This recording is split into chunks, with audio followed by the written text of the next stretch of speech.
নমস্কার বন্ধুরা, আশা করছি সকলে ভালো আছো, সুস্থ আছো। আর আমরাও সকলে ভীষণ ভালো আছি আর সুস্থও আছি। তো আজ কিন্তু আমি চলে এসেছি আমার বাবার বাড়িতে। তো এখানে আজ বিকালে আসবে কিছু লোকজন, মানে ভাইয়ের বন্ধু বান্ধব।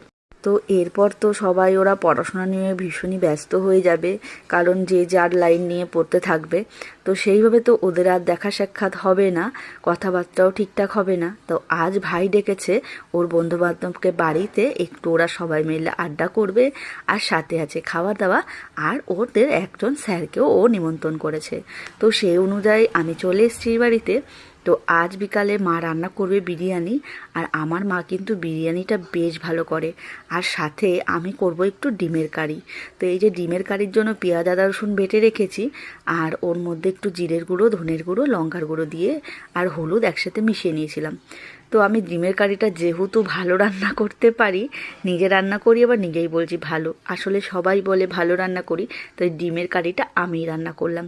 তো এই যে জল দিয়ে শেষে আমি 2 হাতা দুধ দিয়ে দিলাম।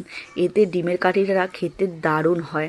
তো আমি এই রেসিপিটা আগেও করেছি, তো আমাদের বাড়ির সবার পছন্দ।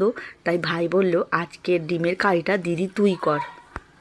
তো ভাইয়ের আবদার কি করে ফেলি বলো সবাই।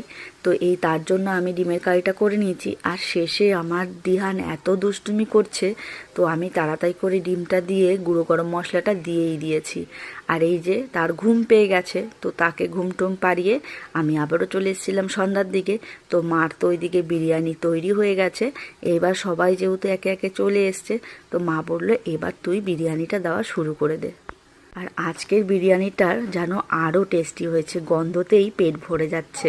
তো ওর স্যারকে আগে আমরা খেতে দিয়ে দিচ্ছি। তো ওর স্যারের জন্য এখন বেড়ে নিচ্ছি। আর আজকে বিরিয়ানির সাথে ছিল ডিমের কারি, স্যালাড, রায়তা আর মিষ্টি, আর কিছুই ছিল না। তো এগুলোই কিন্তু ওরা সোনা মুখ করে খুব ভালোভাবে খেয়েছে। তো এই যে ভাইয়ের স্যার এসছে, ওনাকে আমি ঘরেই খেতে দিয়ে দিলাম টেবিলে। আর সবাইকে নিয়ে যাবো ওপরে খেতে দিতে ভাইয়ের ঘরে। ওপরের ঘরটা বড় আছে, তো ওরা সবাই নিচে বসে মজা করে খেতে পারবে। এইদিকে এক ঝলক ওদের বন্ধুদের সাথে আমি একটু দেখা করতে চলে আসলাম। তো সবাই তো ভীষণ খুশি, ভীষণ ভালোভাবে গল্পগুজব করছে ওরা। তার এইদিকে আমার ছেলের জন্য ওর স্যার নিয়ে এসছে একটা গিফট। তো যেহেতু ভাগনা বলতে মামা তো অজ্ঞান, সারাক্ষণ নাকি ভাগনার গল্প করে, আমার ভাগনা এই, আমার ভাগনা ওই। তো স্যার আর ভাগনার কথা ভোলে কী করে, তো তার কথা মাথায় রেখেই স্যার আবার এই গিফটটা ওর জন্য নিয়ে এসছে। আর এইদিকে এখন ওদেরকে আমি সবাইকে খেতে দিয়ে দেবো। ওদেরকে খেতে দিয়ে তারপরে যাব আমার দিহানকে খেতে দিতে। আজকের মতন ভিডিওটা